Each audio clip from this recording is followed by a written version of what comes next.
Okay, lesson 5-3, how to solve problems with percents and proportions. So this is taking a lot of things we've learned already and just putting it together. Okay, so let's say we're asked to find 45% of 32. Setting up proportions, we're going to use the same labels we've been using for fractions all along, part over whole. Now, when you look at this problem, you might say to yourself, well, 45% is 0.45.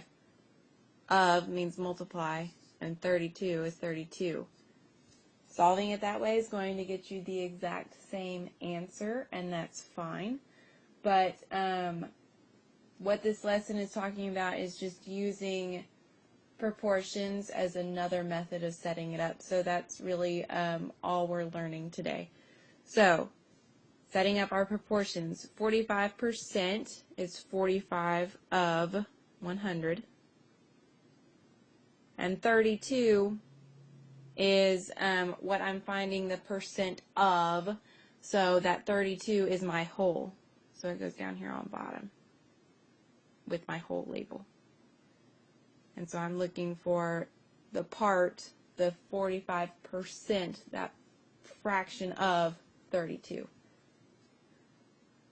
Solving, I'm going to use my cross products. 45 times 32 is 1,440 is equal to 100 in. And when I divide both sides by 100, really all I'm doing to this 1,440 is I'm moving my decimal 2 places to the left. So I would have 14.4. And 14.4 is 45% of 32. If I had solved it this way, I would have come to the same answer.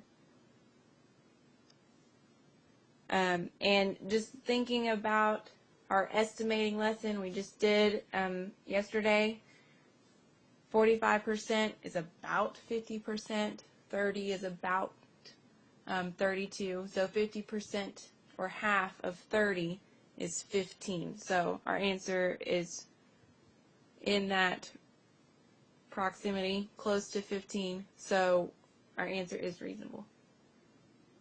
We're going to do one more example where we're finding the whole, and that's our missing piece. Let's say we know 40% of my students is 110 students. If I want to figure out how many students I have in all, then I'm going to set this up 40 over 100. And my 110 students is the 40%, so that goes on top. That's the portion of the total amount of students. So I'm solving for whole on the bottom. All right, setting this up, I'm going to use my cross products. 110 times 100, I'm going to add 2 zeros or move the decimal place. That cross product is equal to my other cross product, 40 times W, 40W. To isolate W, I'm going to divide both sides by 40. And I have, when I divide, I have 275 equals W. So there's 2 examples. We'll go over some more tomorrow if you have any questions. I hope you have a wonderful night, and I'll see you then. Bye.